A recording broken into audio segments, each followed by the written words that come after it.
and they're together 10 years, nothing is happening. Oh, we're just together, but we're married. What does that tell the next generation? And now this union that now doesn't bring forth anything is just for the financial benefit and just companionship. Eventually, imagine if that begins to translate and becomes normal. Imagine it means we're going to die off, literally, because nothing is just because you're just doing it just for convenience. Well, what about the reason why we're really together, right? Is for us to actually build the next generation, to build legacy, to continue this race that we have.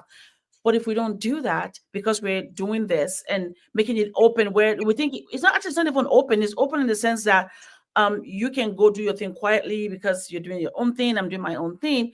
But in the eyes of people that are impressionable, they think you're married.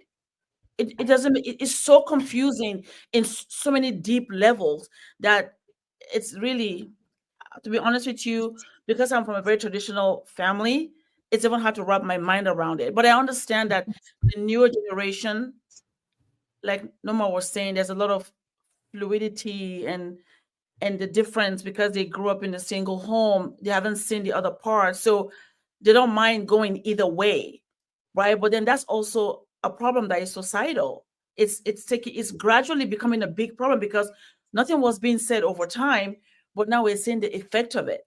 So imagine if this becomes normal now, it means literally people will die off eventually because there's nobody being born. Now we're all doing our things, we're doing whatever we want, really.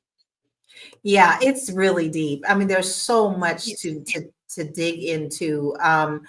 We have another video though, because this actually is, kind of trending on what people are talking about. And let's check this out.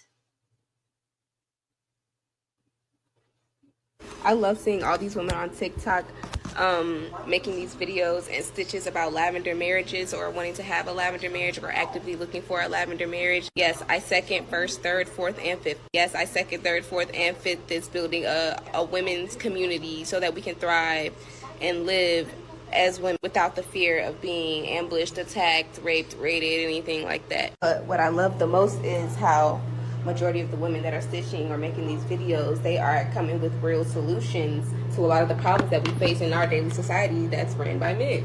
The maternal, prenatal cares that we can offer, basic knowledge and nurturing, a community abundant in resources because we will constantly be replenishing them instead of diminishing them. I would love for Mother Earth to all come back into one. I would love for the feminine, the divine feminine, to wake up and realize that they all need to come back, band together, and like give society a reset. I don't know. I feel like with that surge in like the next couple, maybe 5 years, we're gonna see like a lot more lavender marriages and different variations of lavender marriage, just because things are so hard right now, inflation and then wars, bullshit, all that stuff. I just think it's gonna be great.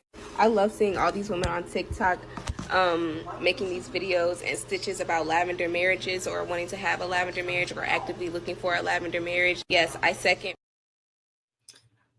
There was so much in there that I have to unpack in my own brain.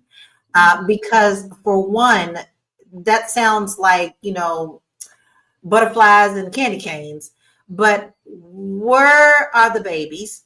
Where is the self-love within yourself?